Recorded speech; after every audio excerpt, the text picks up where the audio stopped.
Pertama, prototipe yang bentuknya dirancang dengan seluruh fungsi operasional untuk menentukan kebutuhan dan metode produksi dibangun pada skala sesungguhnya dan dapat menghasilkan data kinerja dan daya tahan produk dan partnya. Kedua, sesuatu yang secara jelas menggambarkan bentuk dan penampilan produk baik dengan skala yang diperbesar, 1:1, atau diperkecil untuk memastikan produk yang akan dibangun sesuai dengan lingkungan produk maupun lingkungan user. Kusnadi, 2007. Ketiga, penerjemahan konsep teknikal yang berhubungan dengan kebutuhan dan perilaku konsumen ke dalam bentuk perancangan termasuk aspek hukum produk dan aspek hukum yang melibatkan keamanan dan perlindungan terhadap konsumen merupakan salah satu tahapan dalam pembuatan prototipe, yaitu tahap keempat. Pengembangan suatu riset dalam perusahaan akan menghasilkan sebuah gagasan atau ide untuk membuat suatu produk, di mana ide tersebut diperoleh dari data yang didapatkan saat riset itu sendiri. Kegiatan ini dilakukan untuk kelima, mutu suatu produk harus disesuaikan menurut fungsi produk tersebut. Apabila akan digunakan dalam jangka waktu lama, maka mutu produk tersebut harus tinggi bila dibandingkan dengan produk yang akan digunakan dalam jangka waktu yang pendek. Pernyataan tersebut merupakan salah satu hal yang menunjukkan adanya penerapan. Keenam, perhatikan pernyataan di bawah ini. 1. Proses pembuatan produk mulai membuat pola, menggunting, lem sampai merakit. 2. Finishing produk. 3. Desain produk dan gambar kerja. 4. Siapkan alat dan bahan. Urutan proses kerja pembuatan prototipe yang tepat adalah: ketujuh, salah satu sasaran dari pengujian atau pemeriksaan prototipe produk adalah untuk. Kedelapan, salah satu indikator kepuasan pelanggan adalah responsiveness, artinya. Kesembilan, salah satu indikator kepuasan pelanggan adalah reliability, artinya. Kesepuluh, seorang wirausahawan akan berusaha untuk mengerjakan segala sesuatu berdasarkan kekuatan dan kemampuannya sendiri tanpa memikirkan pertolongan orang lain terlebih dahulu, mulai dari pembuatan program serta pelaksanaannya merupakan sikap dari perilaku wirausaha, yaitu. Ke-11, perhatikan pernyataan berikut ini. 1. Keberanian mengambil resiko. 2. Selalu menghasilkan produk yang banyak. 3. Kreativitas. 4. Selalu menang dalam persaingan. 5. Keteladanan menangani usaha. Pernyataan di atas yang termasuk sifat kewirausahaan ditunjukkan oleh nomor ke-12. Perhatikan pernyataan berikut ini. 1. Peluang bersifat jangka pendek. 2. Bisa terus-menerus diinovasi dan ditingkatkan kualitasnya. 3. Produk mudah ditiru orang lain. 4. Produk yang dihasilkan dari peluang itu tidak melalui uji pasar yang akurat. Pernyataan di atas yang merupakan faktor penyebab kegagalan peluang usaha ditunjukkan oleh nomor ke-13. Setiap wirausaha pasti menginginkan pencapaian prestasi usaha yang tinggi dan unggul sebanding para pesaingnya. Misalnya, dapat menghasilkan produk yang lebih cepat dan lebih laku di pasaran dibandingkan lainnya.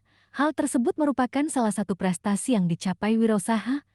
Agar wirausaha dapat mencapai tujuan sikap bekerja yang prestatif, wirausaha diharapkan. Ke-14. Hak monopoli yang diberikan secara eksklusif kepada seseorang atas kekayaan intelektualnya meliputi kecerdasan, daya pikir, atau produk pemikiran manusia dan dapat dialihkan haknya, disebut. Ke-15. Untuk mendapatkan peluang usaha yang baik, wirausaha perlu melakukan analisis terlebih dahulu, yaitu salah satunya dengan menggunakan analisis SWOT.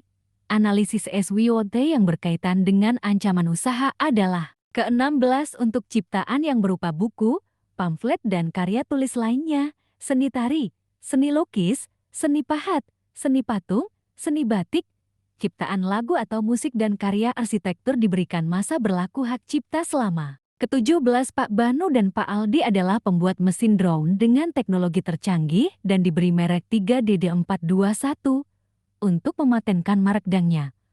Pak Banu dan Pak Aldi dating ke direktorat merek, maka hak atas merek dagang tersebut jatuh kepada. Ke-18. Di era globalisasi sekarang telah mempermudah manusia dalam melakukan aktivitas usaha.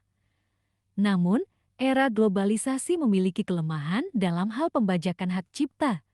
Tujuan dari diadakannya hak kekayaan intelektual adalah: ke-19.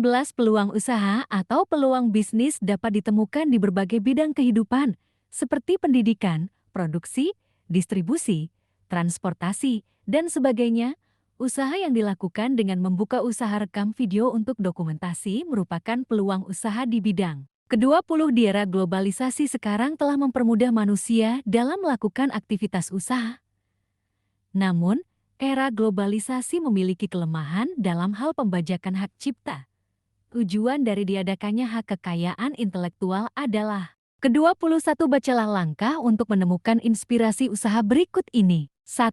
Menentukan sektor usaha yang tepat. 2. Mengevaluasi dan memberdayakan peluang usaha menjadi produk. 3. Menentukan dari mana memulai menemukan sebuah sumber peluang. 4. Memberdayakan kekuatan produk yang memiliki nilai jual. Gambaran di atas yang merupakan keberhasilan pembangunan ekonomi Indonesia berdasarkan urutan adalah ke-22 membuka usaha seperti jasa laundry di dekat kampus sangat menjanjikan karena pasti banyak mahasiswa yang memilih mencucikan baju di tempat laundry yang lebih praktis. Hal tersebut merupakan penerapan analisis peluang usaha menggunakan analisis SWOT yang disebut. Ke-23 Pak Zainal memiliki setidaknya 4 pekerja ahli dalam permesinan mobil. Para ahli tersebut ditugasi untuk menservis kendaraan yang datang ke bengkelnya. Ulasan tersebut dibagi secara hierarkis. Dengan itu, keuntungan yang dimiliki oleh perusahaan Pak Zainal adalah ke-24 Bapak Wito merupakan seorang pedagang batik keliling. Seiring perkembangan waktu, usaha Bapak Wito berkembang pesat dan berubah menjadi sebuah toko batik yang menempati gedung cukup representatif. Beberapa tahun kemudian, toko batik Bapak Wito mengalami kemerosotan yang cukup tajam sehingga Bapak Wito harus mengubah usahanya ke usaha lain. Tetapi Bapak Wito tidak pernah putus asa dan terus mencoba usaha tersebut. Sikap Bapak Wito tersebut merupakan karakteristik seorang wirausahawan. Ke-25 peluang usaha merupakan kesempatan yang seharusnya diambil oleh seorang wirausaha untuk mendapat keuntungan.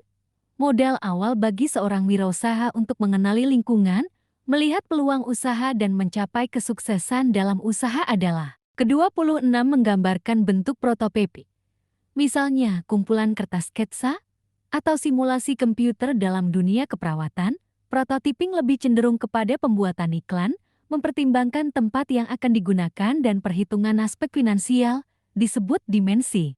Ke-27 pembuatan prototipe dengan pendekatan aspek bisnis mengutamakan pada pentingnya sebuah inovasi proses perancangan kreatif dan kesuksesan suatu produk. Jati prototipe harus mampu membantu perusahaan untuk mendapatkan keuntungan yang maksimal, disebut pendekatan. Ke-28 proses pembuatan prototipe yang tidak memerlukan perangkat lunak.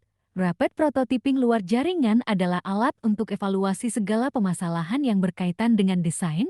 Jadi jika terdapat kesalahan atau tak dipakai lagi, prototipe tersebut akan musnah, disebut rapid prototyping luar. Ke-29 sistem pembelajaran Pascal yang akan dikembangkan didesain sedemikian rupa.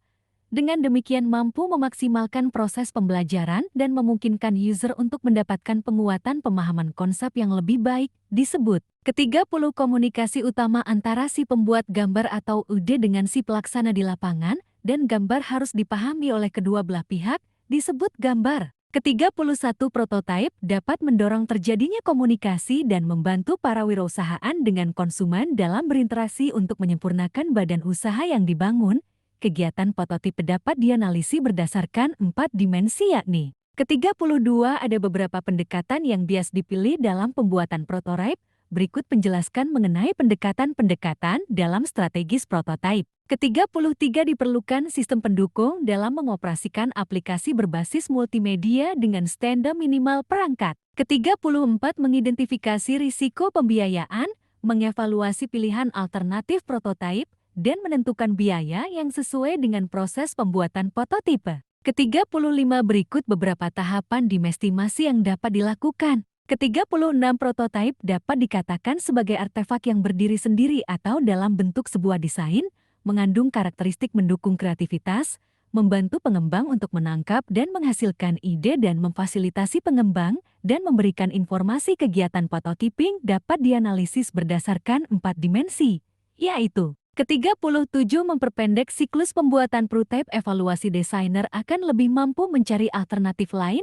dan membuat literasi desain sebanyak yang mereka mau akan lebih berpeluang menentukan solusi atas permasalahan yang ada pada prototipe. Ke-38 prototipe ekstern adalah proses pembuatan prototipe pada aplikasi web. Prototipe ekstern membagi prosesnya menjadi 5 fase yaitu Ke-39 ada beberapa persyaratan kriteria kerja prototipe yaitu ke-40 jelaskan bagian-bagian kerja motherboard apa saja. Ke-41 beberapa hal yang menjadi prinsip utama mendesain interface yang baik dengan memperlihatkan karakteristik dari ke-42 beberapa aplikasi yang digunakan oleh desainer untuk membuat apa saja. Ke-43 kemampuan kerja komputer lebih ditentukan oleh perangkat lunak software daripada perangkat kerasnya hardware. Berikut contoh perangkat lunak yang dibutuhkan dalam pembuatan berkas multimedia. Ke-44 sebutkan langkah-langkah dalam mengembangkan sistem multimedia. Ke-45 dibutuhkan berbagai perangkat keras untuk mengolah berbagai data multimedia dengan baik, di antaranya adalah